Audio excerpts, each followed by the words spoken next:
우리가 지난주에 안식일을 지키라 하는 명령을 56장에서 확인했습니다. 이미 우리가 살펴보고 있는 것처럼 이사야서 56장부터 66장까지는 그 말씀의 배경이 포로에서 귀환한 다음 다시 예루살렘으로 돌아온 그 상황에서의 말씀을 기록하고 있습니다. 그러니까 하나님이 그 범죄하던 이스라엘 백성들에게 경고하시고 너희 그렇게 살면 안 된다, 돌이켜라 할 때 끝까지 불순종하고 제멋대로 살던 그들이 결국 하나님께서 경고하신 대로 바벨론의 포로로 잡혀갔었고, 잡혀가니까 40장 이후가 그 배경인데 하나님이 다시 너희를 회복시켜 줄 것이며 구원해 줄 것이다 하는 약속을 해 주셨고, 이제 56장부터는 다시 예루살렘으로 이스라엘로 돌아간 그들의 그 삶을 배경으로 해서 오늘 말씀이 있습니다. 그런데 지난주에 우리가 이 안식일을 지키라는 것은 그 혼란한 가운데서 신앙의 근본으로 돌아가는 것이 하나님의 백성으로서의 신앙의 자세이다 하는 것을 하나님이 가르쳐 주신 것 살펴보았습니다. 그것을 통해서 우리는 안식일을 통해서 하나님이 창조자이시고 우리의 능력의 주이심을 깨닫게 되고, 그래서 하나님이 우리를 보호하시고 인도하시는 분임을 알게 됩니다. 오늘은 57장, 읽기는 18절부터 읽었습니다마는 57장 전체를 오늘 말씀의 그 배경으로 합니다. 1절에 보면 의인이 죽을지라도 마음에 두는 자가 없고 진실한 이들이 거두어감을 당할지라도 깨닫는 자가 없도다. 이스라엘 백성들이 포로에서 돌아와서 그들이 살아가는 실제적인 그 삶의 현장이 그들이 예상한 것과 다릅니다. 자기들이 기대했던 그런 삶이 아닙니다. 그래서 그들이 어떻게 하죠? 제멋대로 삽니다. 자기들도 그냥 시류에 영합해서 자기들 살고 싶은 대로 사는 겁니다. 그것을 하나님이 꾸짖고 계시죠. 그래서 3절부터는 우상 숭배에 대해서 꾸짖으십니다. 무당의 자식, 간음자와 음녀의 자식. 4절에 패역의 자식, 거짓의 후손. 5절에 보면 푸른 나무 아래서 음욕이. 이 푸른 나무라는 것은 우상 숭배하는 그 어떤 신상이 있는 곳입니다. 이를테면 이 거짓 우상을 세워놓은 그곳이 푸른 나무 밑에입니다. 푸른 나무 밑에 거기서 음욕을 피우며 골짜기 가운데 바위 틈에서 자녀를 도살하는도다. 자녀를 우상에게 제물로 바치는 그런 대표적인 우상 종교가 이스라엘의 몰렉이었습니다. 몰렉. 9절에 나오죠. 내가 기름을 가지고 몰렉에게 나아가되 향품을 더하였으며 내가 또 사신을 먼 곳에 보내고 수올에까지 내려가게 하였으며. 수올은 지옥을 일컫는 말입니다. 그러니까 이스라엘의 그 어떤 영적인 타락상이 그들이 포로로 잡혀갈 때 못지않게 다시 완전히 그 죄악의 구렁텅이에 빠져 있다는 것을 경고하고 있는 것입니다. 그러나 여기에 이제 반전이 있게 되죠. 반전. 14절 말씀 보면 그가 말하기를 도두고 길을 수축하여 내 백성의 길에서 거치는 것을 제하여 버리라 하리라. 다시 그들의 그 영적인 길에 영적인 장애물, 거침돌들을 배제하고, 15절 지극히 존귀하며 영원히 거하시며 거룩하다 이름하는 이가 이와 같이 말씀하시되 내가 높고 거룩한 곳에 있으며 또한 통회하고 마음이 겸손한 자와 함께 있나니 이는 겸손한 자의 영을 소생시키며 통회하는 자의 마음을 소생시키려 함이라. 하나님께서 이스라엘 백성들이 그 하나님 앞에 통회 자복하는 마음으로 나와서 그 말씀을 따라 살 것을 요구하고 계십니다. 그러면서 이제 그 말씀에 이어서 고쳐줄 것이라 18절에 나오죠. 내가 그 얘기를 보았은즉 그를 고쳐줄 것이라. 그가 마음대로 안 되는 것을 하나님이 아시고 그에게 새로운 회복의 은혜를 베풀어 주실 것을 약속하시죠. 그래서 19절 끝에도 내가 그를 고치리라 하였느니라 이렇게 말씀하십니다. 하나님께서 그 이스라엘 백성들이 무엇을 불평하는지를 아십니다. 무엇을 불평하는지. 이스라엘 백성들이 생각할 때는 자기들이 포로에서 이렇게 돌아올 때 구원을 베풀어 주시고 그들에게 새로운 인생을 살아갈 수 있다라고 약속해 주셨는데 왜 우리의 인생은 이토록 별 볼 일 없는가?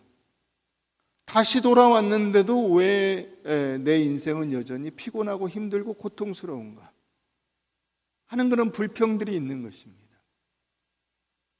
그것은 여러분들이 하나님 앞에 하는 불평과 비슷합니다.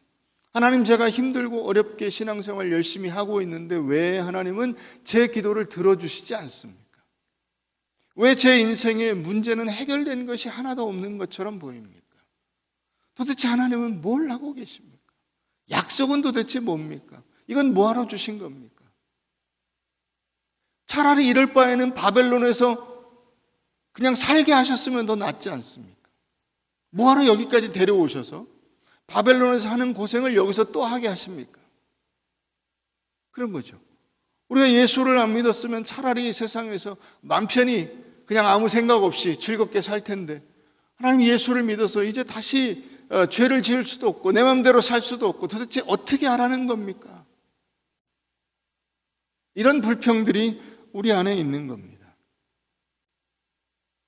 우리가 예수를 믿고 수십 년이 지났는데도 아직도 그래서 옛 생활을 청산하지 못한 채 이 이스라엘 백성들이 죄 가운데 살아가고 있는 것과 똑같이 그 죄의 삶을 되풀이하고 있는 것입니다. 여러분들의 생각에는 여러분 예수 믿으면 꽃길이 펼쳐질 것이라고 생각을 하셨습니까?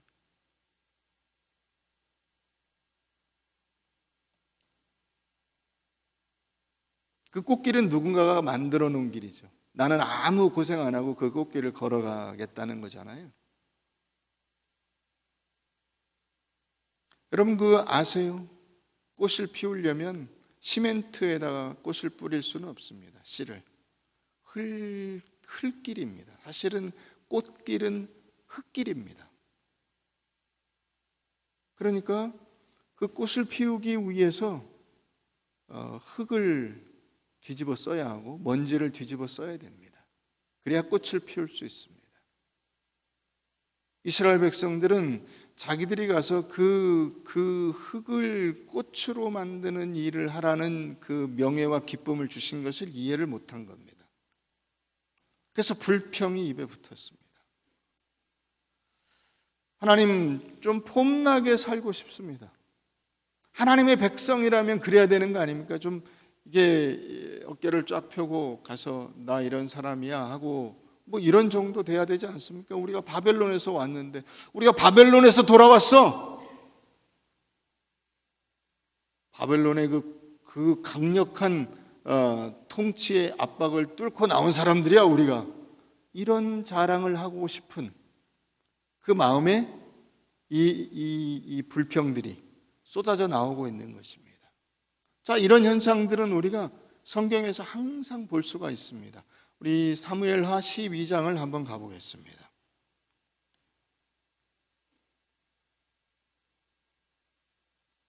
사무엘하 12장.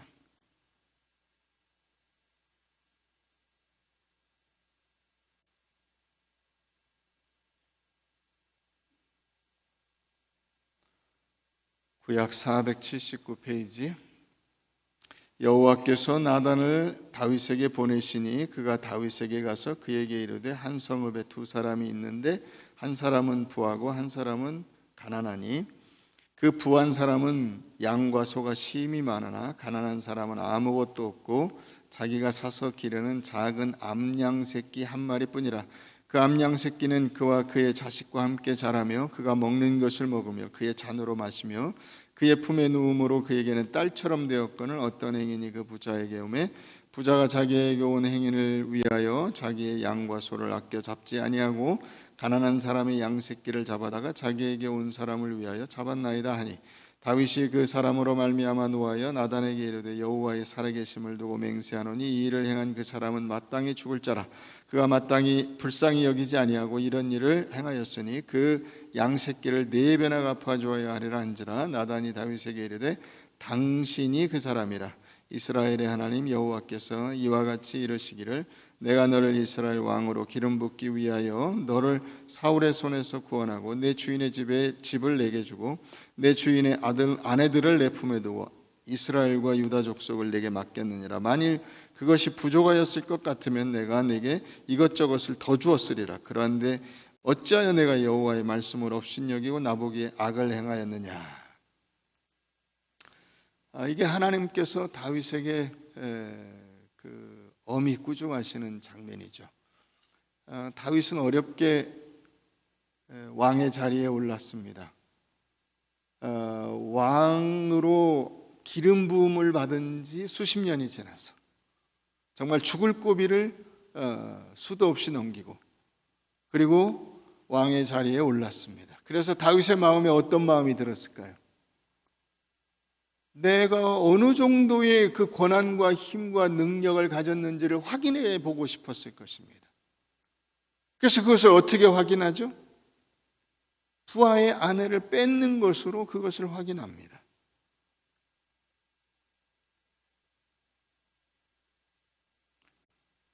대한민국이 좀 살게 됐다, 좀 산다는 소리를 듣게 되자 급격하게 온 국민들이 전부 속물근성이 삐져나오고 있습니다. 내가 어떤 존재가 되어야 하느냐 하는 것은 다 잊어버리고 내가 어느 정도의 힘과 능력을 가지고 있느냐를 확인하려고 합니다. 결혼하지 않고 자녀를 낳지 않습니다. 학교 폭력, 정치 폭력, 갑질. 여러분, 갑질이라는 게 뭐예요? 내가 누구냐, 나 어느 정도, 나 이런 사람이야를 가서 남들에게 마구 휘두르는 겁니다. 사치, 5,000원이면 살 티를 몇백만 원 주고 삽니다.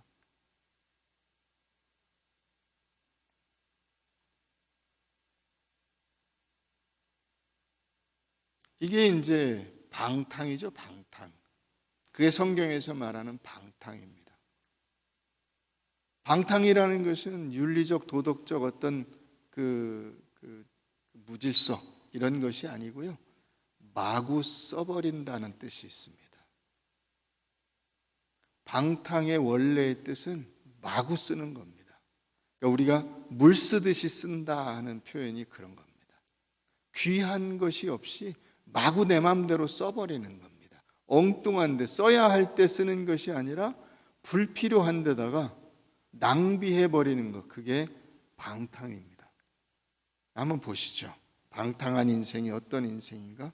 우리 누가복음 15장을 가봅니다. 누가복음 15장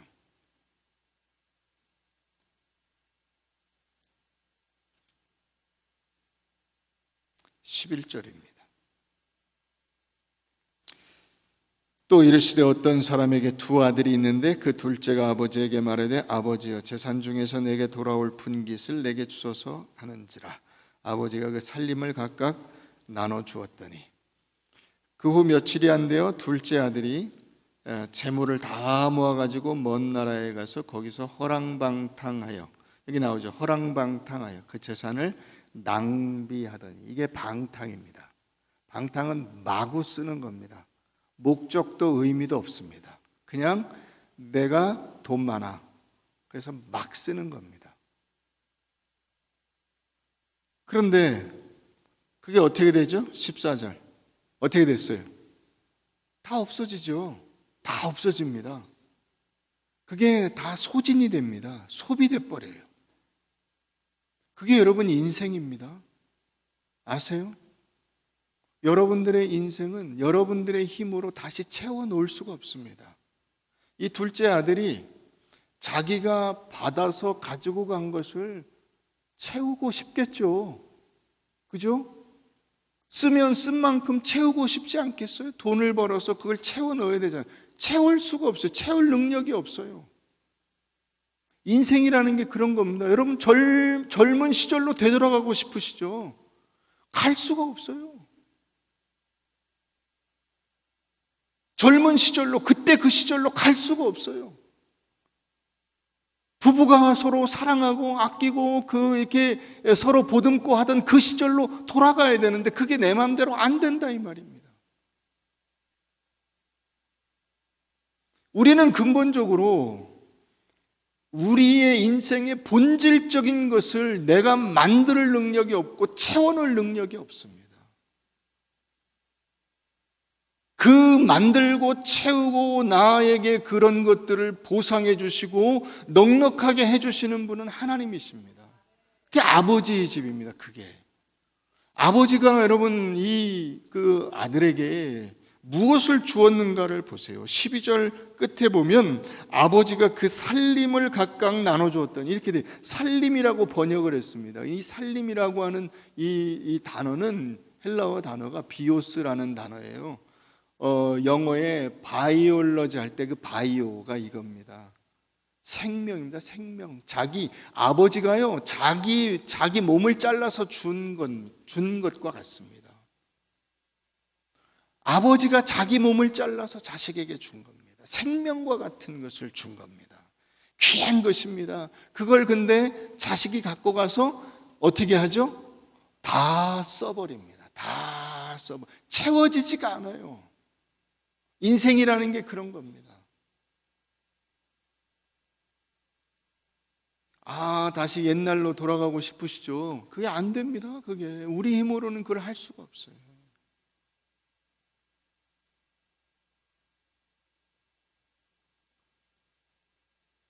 자, 그 다음에 그 나라에 크게 흉년이 들어 그가 비로소 궁핍한지라 가서 그 나라 백성 중 한 사람에게 붙여사니 그가 그를 들로 보내어 돼지를 치게 하였는데 그가 돼지 먹는 쥐염 열매로 배를 채우고자 하되 주는 자가 없는지라. 이에 스스로 돌이켜 이르되 내 아버지에게는 양식이 풍족한 품꾼이 얼마나 많은가. 나는 여기서 어떻게 된다? 죽는 겁니다. 그러니까 여러분, 인간이 자기 스스로 자기 인생을 소진해서 사는 것은 결국 죽음에 이르는 겁니다. 하나님이 없이는 우리는 결국 다 이렇게 모든 걸 다 소비해버리고 소진해버리고 결국 죽음에 이르게 됩니다. 그러니까 어떻게 해야 돼요?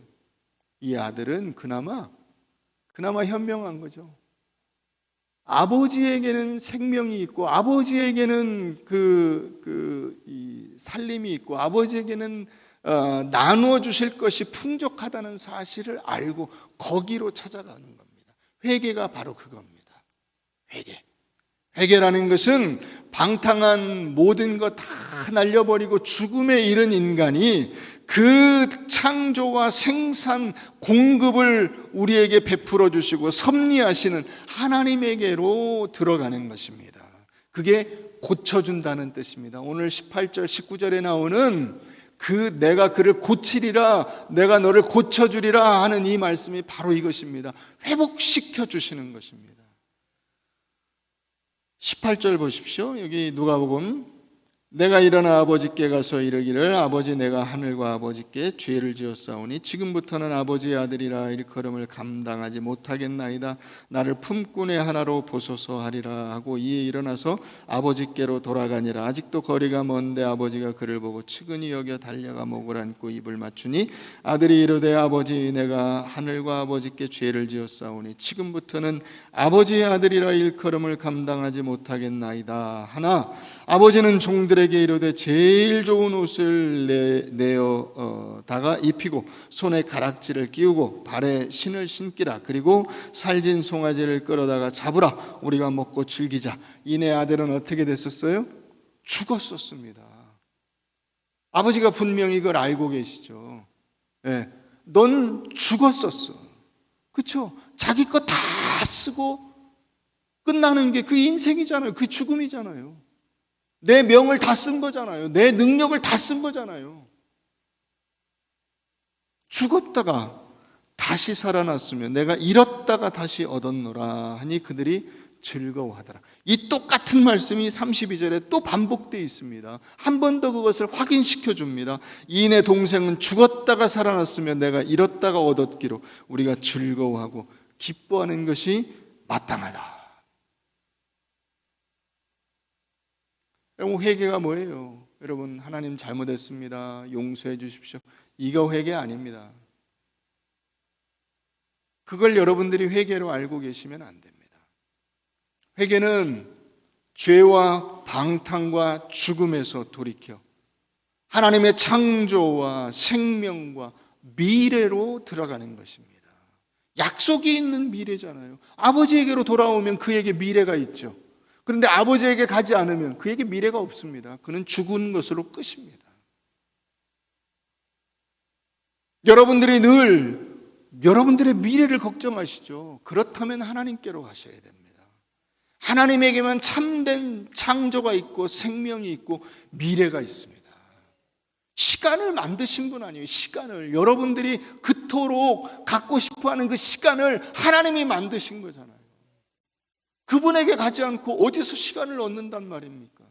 어디서 여러분들의 인생을 얻으실 수가 있습니까? 무엇으로 그것을 채울 수가 있습니까? 그러니까 회개한 후에 다시 과거의 악함과 죽음을 되풀이해서는 안 됩니다. 회개는 방탕하게 써버려서 망하고 내 만족을 위해서 세상과 타협하는 그 자리에서 이제 하나님의 창조와 영광의 자리로 가는 것입니다. 그게 진정한 회개입니다. 자, 이것을 예수님께서 한 번 더 말씀하시죠. 우리 요한복음 6장을 한번 가보겠습니다. 요한복음 6장 26절입니다.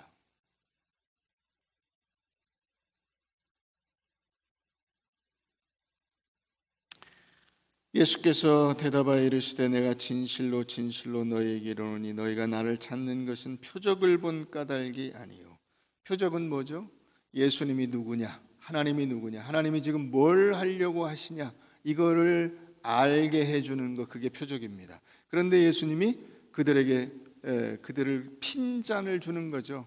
너희는 이게 이 오병이여라는 것이 그런 표적, 하나님이 누구시고 하나님이 어떻게 너희를 살려내실 것인가를 보여주는 그런 이 상징으로 보지 못하고 어떻게 봅니까? 너희가 나를 찾는 것은 표적을 본 까닭이 아니요 떡 먹고 배부른 까닭이다.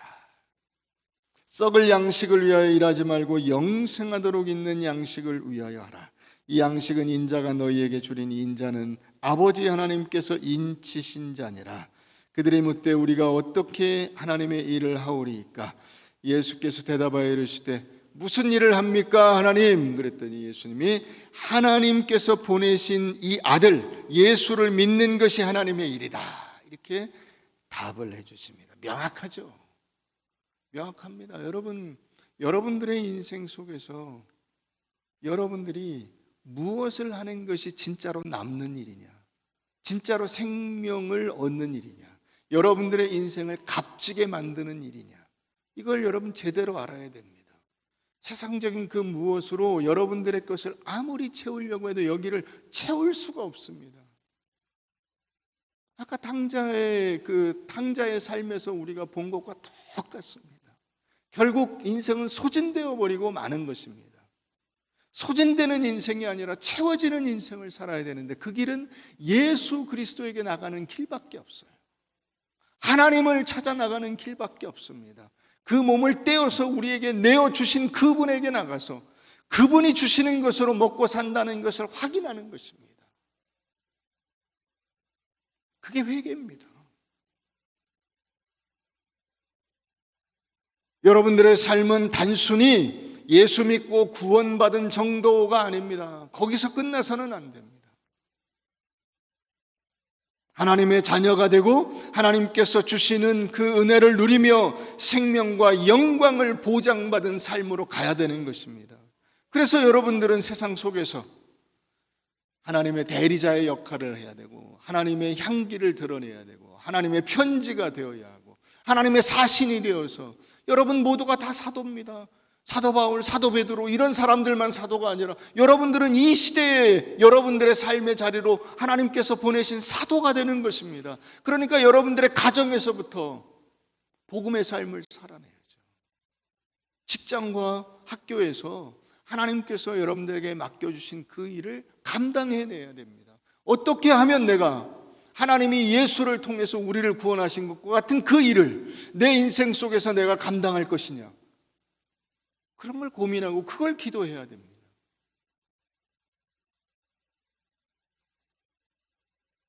그게 고침을 받는 겁니다. 그게 하나님이 우리를 고쳐주신다는 것이 바로 그렇게 된다는 뜻입니다. 그러니까 고쳐준다는 것은, 여기서 고침이라는 것은, 팔이 부러졌어요. 그럼 팔 잘라버리고 새 팔을 끼워 넣는 게 아니죠. 어떻게 하죠? 이 팔을 잘 붙여가지고 뼈가 붙을 수 있게 딱 해서 목에다가 달아맵니다. 온 몸이 고생을 하죠. 온 몸이. 아프기는 팔이 아픈데 온 몸이 아프고요. 이 팔을 고쳐내기 위해서, 이 목은 무슨 죄입니까? 목은 가뜩이나 이 무거운 돌대가리가 여기 딱 붙어 있는데 거기다 팔까지 붙여가지고 이걸 막 목이 버팅기고 다녀야 됩니다. 얼마나 힘들겠습니까? 그런데 그렇게 해서 어떻게 되죠? 팔이 낫습니다. 나으면 팔이 목에다가 고마워 그렇게 하나요? 안 하죠. 그냥 지가 잘나서 고침받은 줄 알고 막 삽니다. 그러니까 여러분 목 잡고 이렇게 뒤로 자빠지는 거예요. 그래서 이게 저 잘난 줄 알고 이러니까.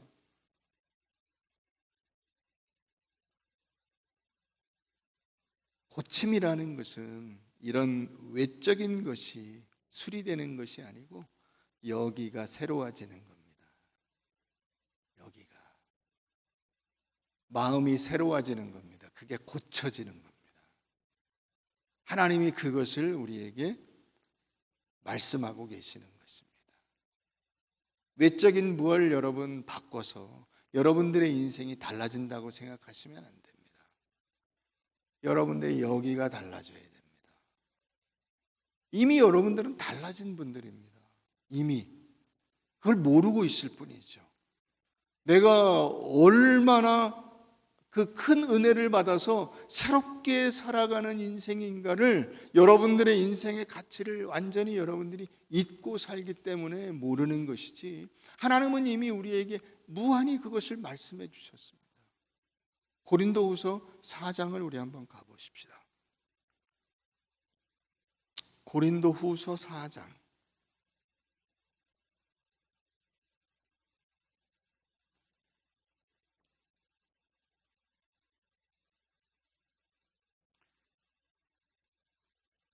7절입니다.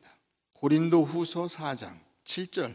우리가 이 보배를 질그릇에 가졌으니 이는 심히 큰 능력은 하나님께 있고 우리에게 있지 아니함을 알게 하려 함이라. 우리가 사방으로 우겨쌈을 당하여도 쌓이지 아니하며 답답한 일을 당하여도 낙심하지 아니하며 박해를 받아도 버림받지 아니하며 거꾸러뜨림을 당하여도 망하지 아니하고 우리가 항상 예수의 죽음을 몸에 짊어짐은 예수의 생명이 또한 우리 몸에 나타나게 하려 함이라.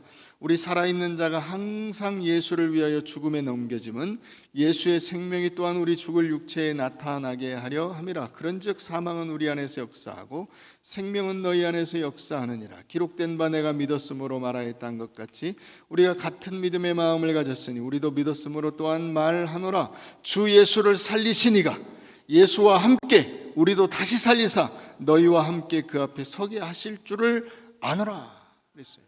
여러분, 우리 안에 뭐가 있다고요? 우리 안에 보배가 있다고요. 보배. 근데 우리 껍데기는 질그릇. 껍데기는 별 볼 일 없어요. 껍데기는 아무 가치가 없는 것 같아요. 그런데 그 안에 뭐가 있어요? 보배가 담겨 있어요. 그게 예수 그리스도라는 것입니다. 이 보배는 그냥 일반적인 보배가 아닙니다. 일반적인 금은, 보화 이런 것들은 먹을 수가 없습니다. 그러나 예수를 먹고 생명을 얻어 이 세상에서의 그 허무한 인생을 살아가는 정도가 아니라 영원한 하나님의 나라에 합당한 존재로 변화돼서 그와 같은 삶을 살아갈 수 있게 되는 그 근원, 그게 우리 안에 있는 겁니다. 믿습니까? 이게 여러분들의 가치입니다. 그것을 확인하는 것이 고난입니다. 고난. 여러분들의 인생 속에서 그 고난을 견뎌나가면서 여러분들이 그 고난 속에서 여러분들의 인생의 가치가 얼마나 귀한가 하는 것을 깨달아야 하는 것입니다. 쉽게 깨달아지지 않죠. 근데 그것을 깨달아지고 그것이 되고 있는 것 같다 하는 어떤 한 단서가 있어요. 그 옛날에 조치훈이라는 바둑 기사가 있었습니다. 조치훈이 그 일본에서 활동을 했는데 일본 사람이죠. 그런데 그 스승이 누구냐면 후지사와라는 일본 바둑계의 거장입니다. 근데 그 바둑 대회에서 어느 바둑 대회에서 그 후지사와와 조치훈이 이제 결승전을 하게 된 겁니다. 몇 집 차이로 조치훈이 이겼습니다.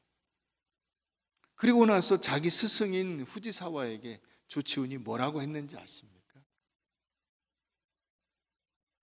선생님, 왜 저는 이렇게 바둑을 못 둘까요? 이 놀리는 말도 아니고 이겨놓고.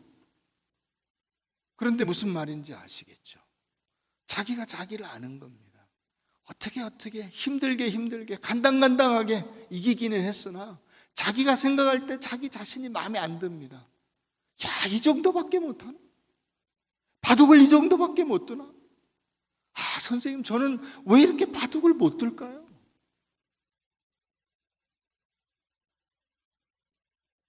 우리가 한 주 한 주 인생을 살다 보면 나는 왜 이렇게 신앙생활이 잘 안 될까? 아침에 말씀 읽고 묵상하고 하나님 오늘 이렇게 살겠습니다 했는데 금방 그게 빵꾸가 납니다. 금방 실족합니다. 금방 불평합니다. 금방 화를 내고 뒤집어 엎습니다. 하나님, 왜 저는 이 정도밖에 안 될까요? 여러분, 그러나 그게 보인다면 여러분들은 나아지고 있는 겁니다. 여러분들이 진짜 초보일 때는 그런 생각이 안 들죠. 그런 생각이 안 듭니다. 그러니까 여러분, 좀 뭐 좀 한다 그러면 항상 이게 약간 좀 이 얼치기, 제대로 이게 좀 완전히 막 저 고수에 이르지 못한 얼치기들이 뭐라고 합니까? 다 자기 잘한다고 합니다. 뭐 나 정도만 되면 내가 어디 가서 뭐. 근데 고수들은 전 멀었습니다. 전 상대가 안 됩니다. 겨우 라켓으로 이게 저 네트를 넘길까 말까 친지 얼마 안 돼가지고 그게 고수죠. 그게 고수입니다.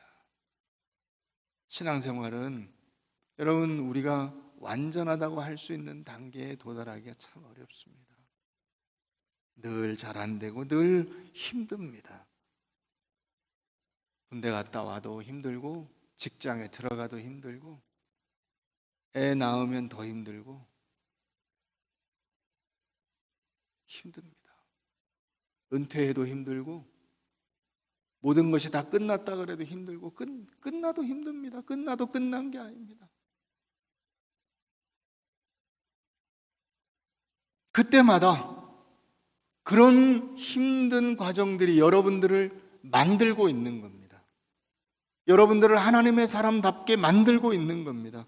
여러분 인생 가운데 힘들지 않은 순간들이 언제입니까? 하나도 없습니다. 다 힘듭니다. 뭐든지 내 마음대로 잘 안 됩니다. 내가 원하던 대로 이루어지는 적은 거의 없습니다.